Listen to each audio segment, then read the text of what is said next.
curious if you can speak to any goals that you have for building like a permanent collection. So, for the benefit of our listeners, what we have been talking about in terms of these exhibitions are, temporary collection exhibits. They're not from like a permanent collection right now. But do you have plans to create a permanent collection?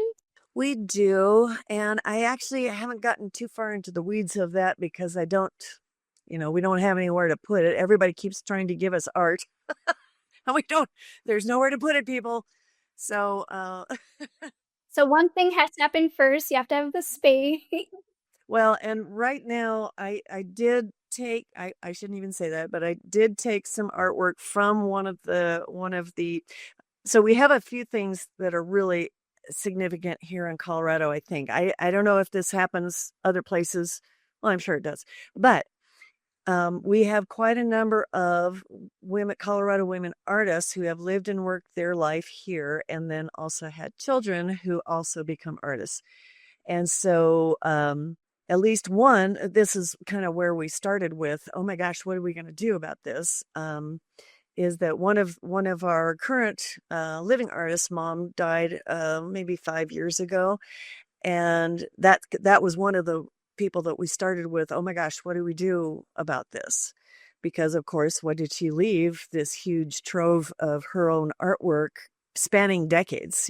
Not just recent, but so as her daughter was having to clean out her studio, and the house was being sold, and so she was like, oh my gosh, what do I do? So I did. Don't tell anyone, I did take a lot of art because she had not only her own art, but artwork she had collected of Colorado women artists. So it is now, sadly, and not professionally stored in my dining room. It's a grassroots movement, everyone. This is how all museums start. I'm sure if we zoom back in time on any museum's history, the collections were in someone's dining room at some point. Well, and on my walls. So a lot of the work we have collected ourselves is Colorado women artists. So here's part of the collection for the future right here. Oh, that's so great. Well, and to your point, it's kind of this grassroots clandestine thing right now because as these really important figures in women's art, history in Colorado, as they start dying and their troves of artwork, are left behind, how do we record that? Because they're not necessarily going straight into the Denver Art Museum, everyone, or History Colorado. They're staying with Not even. they're staying with the families, or maybe they're getting, an estate sale, sold, and which is, I mean, it's pretty common, or they end up in a thrift shop or consignment or something.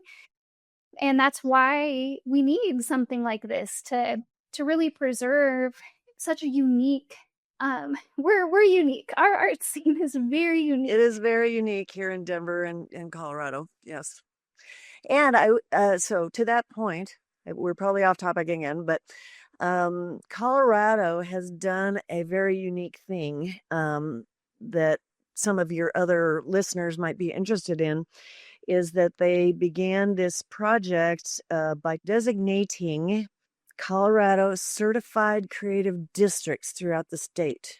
And there are over 30 of them now. So the Arts District on Santa Fe was one of the two very first ones designated. And I'm not remembering exactly how long ago, but maybe 5 or maybe even 10 years ago, but I'm not sure. But it's a program of the state of Colorado to support the arts. So you have to apply to it as a district, as a creative district. And you have to, there's certain things that you have to have. It has to be contiguous space where people can walk around in it and, have a significant amount of arts activity happening there.